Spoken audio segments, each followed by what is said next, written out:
السلام علیکم، میں ہوں صبا خان۔ آپ دیکھ رہے ہیں پنجاب ون نیوز۔ شامل کرتے ہیں حجرہ شام کیم سے۔ گندم کا بیج، کھادیں، ڈیزل مہنگے ہونے کی وجہ سے گندم بہت کم مقدار میں کاشت ہوئی۔ گندم کا سیزن قریب آتے ہی گندم کا بیج، کھاد، ڈیزل مہنگے کر دیے گئے اور نہ ہی حکومت کی طرف سے کوئی ریٹ مقرر کیا گیا۔ کسان بیچارے پہلے ہی بہت پریشان ہیں۔ پچھلے سال بھی حکومت نے اپنے جاری کردہ ریٹ لسٹ کے مطابق کسانوں سے گندم نہ خریدی۔ اس وجہ سے حجرہ شام کیم اور ارد گرد کے علاقوں میں گندم بہت کم مقدار میں کاشت ہوئی۔ بجلی کے بھاری بلوں نے کسانوں کے ہوش اڑا دیے ہیں۔ حکومت پنجاب کو چاہیے تھا کہ گندم کی کاشت کا وقت قریب آتے ہی کسانوں کو مکمل ریلیف دیا جاتا تاکہ ہر کسان بآسانی سے گندم کاشت کر سکتا۔ کسان بیچارے پہلے ہی بہت مشکلات کا سامنا کر رہے ہیں۔ زراعت کو نقصان ہونے کی وجہ سے ہماری مارکیٹیں بازار ویران ہو رہے ہیں۔ اگر ہمارے ملک کا کسان خوشحال ہوگا تو پاکستان خوشحال ہوگا۔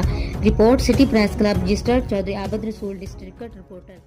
ساتھ صبا خان کو دیجیے اجازت۔ ہر خبر سے باخبر رہنے کے لیے دیکھتے رہیے پنجاب۔